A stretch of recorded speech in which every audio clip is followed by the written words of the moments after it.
Akashvani.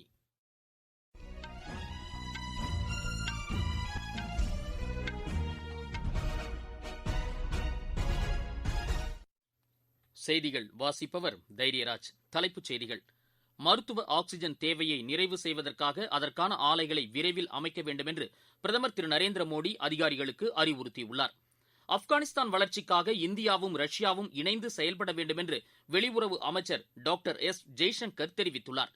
Covid தொற்றின் உருமாறிய lambda virus பாதிப்பு இந்தியாவில் காணப்படவில்லை என்று மத்திய அரசு தெரிவித்துள்ளது. ஜம்மு காஷ்மீரில் 2011 ஆண்டின் மக்கள் தொகை அடிப்படையில் தொகுதி மறுவரையறை செய்யப்படும் என்று தலைமை தேர்தல் அதிகாரி திரு சுஷில் சந்திரா தெரிவித்துள்ளார். விம்பிள்டன் டென்னிஸ் போட்டியின் ஆடவர் பிரிவு அரையிறுதி ஆட்டங்களில் பெரிட்டினி அர்காஸையும் ஜோகோவிச் ஷபவோலாவையும் இன்று எதிர்கொள்கின்றனர். இனி விரிவான செய்திகள். மருத்துவ ஆக்ஸிஜன் தேவையை நிறைவு செய்வதற்காக அதற்கான உற்பத்தி ஆலைகளை விரைவில் அமைக்க வேண்டுமென்று பிரதமர் திரு நரேந்திர மோடி அதிகாரிகளுக்கு அறிவுறுத்தியுள்ளார். ஆக்ஸிஜன் உற்பத்தி தொடர்பாக அவர் இன்று சுகாதாரத்துறை உயர்மட்ட குழுவினருடன் ஆலோசனை நடத்தினார். நாடு முழுவதும் 1500க்கும் மேற்பட்ட ஆக்ஸிஜன் உற்பத்தி ஆலைகள் தற்போது அமைக்கப்பட்டு வருவதாக பிரதமரிடம் அதிகாரிகள் எடுத்துரைத்தனர். PM கேர்ஸ் மூலமாக அமைக்கப்பட்டு வரும் ஆக்ஸிஜன் உற்பத்தி மையங்கள் செயல்பாட்டுக்கு வரும்போது கூடுதலாக 4 லட்சம் படுக்கைகளுக்கு ஆக்ஸிஜன் வசதி கிடைக்கும் என்று சுகாதாரத்துறை அதிகாரிகள் பிரதமரிடம் தெரிவித்தனர். அப்போது இந்த ஆலைகளை விரைவில் செயல்பாட்டிற்கு கொண்டு வருவதை உறுதி செய்ய வேண்டும் என்றும் அதற்காக மாநில அரசுகளுடன் இணைந்து செயல்பட வேண்டும் என்றும் அதிகாரிகளிடம் பிரதமர் வலியுறுத்தினார். ஆக்ஸிஜன் உற்பத்தி மையங்களில் இருந்து தேவைப்படும் மாநிலங்களுக்கு உடனடியாக ஆக்ஸிஜன் எடுத்துச் செல்வதற்கான பணிகளையும் துரிதப்படுத்த வேண்டும் என்று பிரதமர் கேட்டுக் கொண்டார். மருத்துவமனைகளில் உள்ள ஆக்ஸிஜன் மையங்களில் பயிற்சி பெற்ற ஊழியர்களை பராமரிப்பு மற்றும் சிகிச்சை பணிகளில் ஈடுபடுத்த வேண்டும் என்று பிரதமர் அறிவுறுத்தினார். அவர்கள் பயிற்சி பெறுவதற்கான அனைத்து ஏற்பாடுகளையும் செய்து தர வேண்டும் என்றும் பிரதமர் கூறினார். ஒவ்வொரு மாவட்டத்திலும் ஆக்ஸிஜனை கையாளுவதற்கு திறமைமிக்க பயிற்சியாளர்களை நியமிக்க வேண்டும் என்று அவர் கேட்டுக் கொண்டார். அப்போது அதிகாரிகள் நாடு முழுவதும் சுமார் 8000 பேருக்கு இது தொடர்பாக பயிற்சி அளிக்கப்பட்டு வருவதாக பிரதமரிடம் தெரிவித்தனர். டோக்கியோ ஒலிம்பிக் போட்டியில் பங்கேற்க உள்ள இந்திய குழுவுக்கான வசதிகள் குறித்து பிரதமர் திரு நரேந்திர மோடி ஆய்வு செய்தார். இதுகுறித்து அவர் வெளியிட்டுள்ள ட்விட்டர் பதிவில், ஒலிம்பிக்கில் பங்கேற்க உள்ள வீரர் வீராங்கனைகள், பயிற்சியாளர்கள் மற்றும் அதிகாரிகளின் போக்குவரத்து, அவர்களுக்கான தடுப்பு மருந்து மற்றும் பல்வேறு வசதிகள் குறித்து தாம் ஆய்வு செய்ததாக குறிப்பிட்டுள்ளார். நாட்டில் உள்ள 130 கோடி மக்களின் சார்பாக வாழ்த்து தெரிவிக்கும் வகையில் அவர்களுடன் வரும் செவ்வாய்க்கிழமையன்று உரையாட உள்ளதாக அவர் கூறினார். ரஷ்யாவில் 3 நாள் பயணம் மேற்கொண்டு வரும் வெளியுறவு அமைச்சர் டாக்டர் எஸ். ஜெய்சங்கர் 2ஆம் நாளான இன்று அந்நாட்டு வெளியுறவு அமைச்சர் திரு செர்கி லவ்ரோவை சந்தித்து பேசினார்.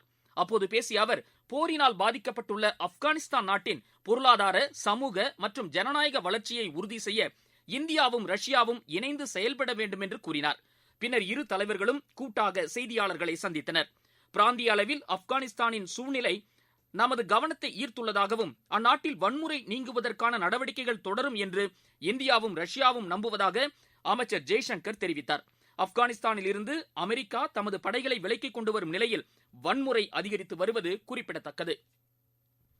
இஸ்ரேல் துணை பிரதமரும் பாதுகாப்புத்துறை அமைச்சருமான லெப்டினன்ட் ஜெனரல் பெஞ்சமின் கன்சுடன் பாதுகாப்பு அமைச்சர் திரு ராஜ்நாத் சிங் தொலைபேசி வாயிலாக உரையாடினார்.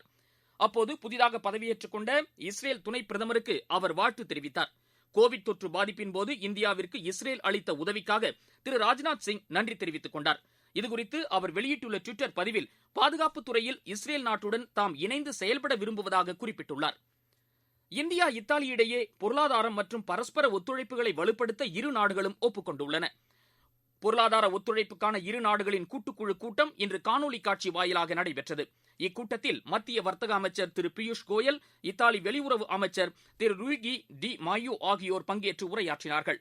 கடந்த 2019 ஆண்டு பொருளாதார ஒத்துழைப்புக்கான இரு நாடுகளின் கூட்டுக்குழு கூட்டம் புதுதில்லியில் நடைபெற்றது. பொறியியல், உட்கட்டமைப்பு, வேளாண்மை, வர்த்தக மற்றும் முதலீட்டு துறைகளில் இரு நாடுகளும் ஒத்துழைத்து செயல்படுவது என அப்போது முடிவு செய்யப்பட்டது. கோவிட் தொற்றின் உருமாறிய லாம்டா வைரஸ் பாதிப்பு இந்தியாவில் காணப்படவில்லை என்று மத்திய அரசு தெரிவித்துள்ளது. இதுகுறித்து செய்தியாளர்களிடம் பேசிய நிதி ஆயோக் உறுப்பினர் டாக்டர் VK பால், நாட்டில் தற்போது லாம்டா வைரஸ் பாதிப்பு இல்லை என்றாலும் மக்கள் எச்சரிக்கையுடன் இருக்க வேண்டும் என்று கேட்டுக் கொண்டார். சுற்றுலா தலங்களில் பெருமளவில் மக்கள் கூடுவது கவலை அளிப்பதாக அவர் தெரிவித்தார். கர்ப்பிணிகள் 3 தவணை தடுப்பு மருந்துகளை அவசியம் செலுத்திக் கொள்ள வேண்டும் என்று டாக்டர் VK பால் குறிப்பிட்டார். நீங்கள் கேட்டுக்கொண்டிருப்பது ஆகாசவாணியின் செய்தி அறிக்கை. கோவிட் கோவிட்-19க்கு எதிரான போரில் நமக்கான கவசங்கள்.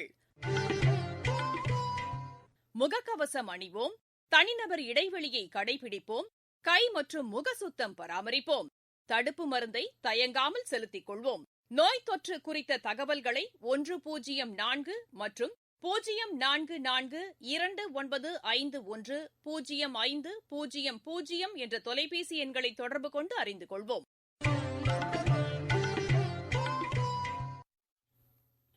நாட்டில் கோவிட் தொற்றின் 2ஆம் அலையின் பாதிப்பு இன்னும் குறையவில்லை என்று மத்திய அரசு தெரிவித்துள்ளது. இதுகுறித்து செய்தியாளர்களிடம் பேசிய மத்திய சுகாதார மற்றும் குடும்ப நலத்துறை அமைச்சக இணைச் செயலாளர் திரு லாவ் அகர்வால், நேற்று வரை 66 மாவட்டங்களில் 10% மேற்பட்டவர்கள் நோய் தொற்றால் பாதிக்கப்பட்டுள்ளனர் என்று தெரிவித்தார். நோய் தொற்றால் புதிதாக பாதிக்கப்பட்டவர்கள் 80% பேர் 90 மாவட்டங்களைச் சேர்ந்தவர்கள் என்று அவர் கூறினார். இம்மாவட்டங்களில் நோய் தொற்று குறைய உரிய கவனம் செலுத்த வேண்டும் என்றும் தெரிவித்தார். புதிதாக நோய் தொற்றால் பாதிக்கப்பட்டவர்களில் மகாராஷ்டிராவைச் சேர்ந்தவர்கள் 21% பேரும், கேரளாவைச் சேர்ந்தவர்கள் 32% பேரும் உள்ளனர் என்று அவர் தெரிவித்தார். 86 மாவட்டங்களில் நாள்தோறும் நோய் தொற்றால் பாதிக்கப்பட்டவர்களின் எண்ணிக்கை 100க்கும் கீழே உள்ளதாகவும் அவர் கூறினார். எனவே கோவிட் தடுப்பு வழிகாட்டு நெறிமுறைகளை அவசியம் பின்பற்றி 2ஆம் அலை பாதிப்பை தடுக்க வேண்டும் என்று அவர் வலியுறுத்தினார். கோவிட் தடுப்பு மருந்துகளை பொறுத்தவரை ஏப்ரல் மாதம் 8,99,00,000 தடுப்பு மருந்துகளும், மே மாதம் 6,10,00,000 தடுப்பு மருந்துகளும், ஜூன் மாதம் 11,97,00,000 தடுப்பு மருந்துகளும் செலுத்தப்பட்டதாக அவர் கூறினார். நாள்தோறும் சராசரியாக 41,61,000 தடுப்பு மருந்துகள் செலுத்தப்பட்டு வருவதாகவும் அவர் தெரிவித்தார். இங்கிலாந்து, ரஷ்யா, பங்களாதேஷ் உள்ளிட்ட நாடுகளில் கோவிட் தொற்று அதிகரித்து வருவதாகவும் திரு லாவ் அகர்வால் குறிப்பிட்டார். தமிழகத்திற்கு வரும் திங்கட்கிழமைக்குள் 15,87,850 கோவிட் தடுப்பு மருந்துகளை வழங்க மத்திய அரசு உறுதியளித்திருப்பதாக மாநில மக்கள் நல்வாழ்வுத்துறை முதன்மைச் செயலர் டாக்டர் ராதாகிருஷ்ணன் தெரிவித்துள்ளார். புதுதில்லியில் இன்று சுகாதார அதிகாரிகளை சந்தித்த பின் செய்தியாளர்களிடம் பேசிய அவர், தமிழகத்திற்கு கூடுதலாக தடுப்பூசி வழங்குமாறு தாம் கேட்டுக் கொண்டதாக கூறினார். நாளையிலேருந்து ஒரு 12ஆம் தேதி வரைக்கும் நாங்கள் முடிந்தவுடன் அவங்களுக்கு என்ன இஷ்யூ சொல்கிறோன்னா, ப்ரொடக்ஷன் மட்டும் இஷ்யூ இல்லை, ப்ரொடக்ஷன் போன குவாலிட்டி கிளியரன்ஸ் அந்த கசோலியில் போய் வருது, அந்த பேட்ச் வந்துடும். இப்போதைக்கு இவ்வளோ தூரம் முதலமைச்சர் அமைத்தனால் நாங்கள் உடனடியாக அதை ஃபாஸ்ட் ட்ராக் பண்ணுறோம். 11ஆம் தேதி கொடுக்கறதையும் கொஞ்சம் 10ஆம் தேதி கொடுக்கறதுக்கு ஏற்பாடு செஞ்சு சுமார் 15,87,580 டோசஸ் நாங்கள் அடுத்த 2 நாட்களுக்குள் தருவதாக உத்தரவாதம் சொல்லியிருக்காரு. கீழே இருக்கிற அதிகாரியும் அதை கன்ஃபார்ம் பண்ணியிருக்காங்க. தமிழகத்தில் மேலும் 11 மருத்துவக் கல்லூரிகள் அமைப்பதற்கு விரைவாக அனுமதி வழங்குமாறும் மத்திய அரசை கேட்டுக் கொண்டுள்ளதாக டாக்டர் ராதாகிருஷ்ணன் கூறினார். 11 மருத்துவக் கல்லூரிக்கான அனுமதி அதையும் முதலமைச்சர் ஃபாலோ பண்ண சொன்னாங்க. அது நம்ம எல்லாமே ஆன்லைன் அப்ளை பண்ணிட்டு அதை நம்ம செயலர் அவர்கள்ட்ட மட்டும் இல்லாமல் அனைத்து அதிகாரிகளையும் அதை வலியுறுத்தி வந்திருக்கோம். ஒரு மத்திய அரசு திட்டத்தின் கீழ் மத்திய மாநில அரசு இணைந்து எந்தெந்த மாவட்டங்களில் மருத்துவக் கல்லூரி இல்லையோ அந்த மாதிரி 11 மருத்துவக் கல்லூரியில் நம்ம கட்டடங்கள் பண்ணி அட்வான்ஸ் ஸ்டேஜில் இருக்கு. அந்த பணியாளர்கள் நம்ம போட்டிருக்கோம். அது இந்த ஆண்டே அப்ரூவல் வரணும். கோவிட் காரணத்தினால் இந்த இன்ஸ்பெக்ஷன்ஸ் நடைபெறாமல் இருக்கு இந்தியா முழுவதும். அதை நம்ம வலியுறுத்தியிருக்கோம். தமிழகத்தில் கோவிட் 2ஆம் அலையை கட்டுப்படுத்தும் பணிகளுக்கு மத்திய சுகாதாரத்துறை அதிகாரிகள் பாராட்டு தெரிவித்ததாகவும், 3ஆம் அலை வராமல் தடுப்பதற்கு ஆக்கப்பூர்வமான அறிவுரைகளை வழங்கியதாகவும் டாக்டர் ராதாகிருஷ்ணன் தெரிவித்தார்.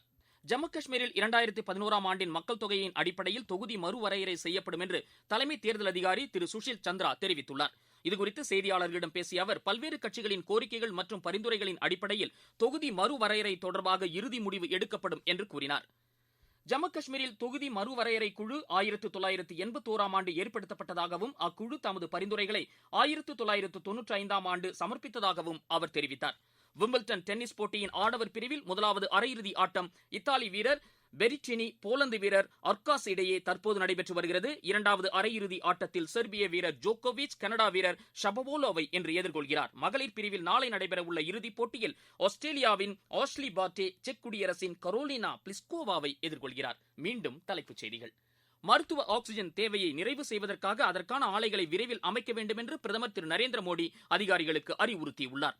ஆப்கானிஸ்தான் வளர்ச்சிக்காக இந்தியாவும் ரஷ்யாவும் இணைந்து செயல்பட வேண்டும் என்று வெளியுறவு அமைச்சர் டாக்டர் எஸ் ஜெய்சங்கர் தெரிவித்துள்ளார். கோவிட் தொற்றின் உருமாறிய லாம்டா வைரஸ் பாதிப்பு இந்தியாவில் காணப்படவில்லை என்று மத்திய அரசு தெரிவித்துள்ளது.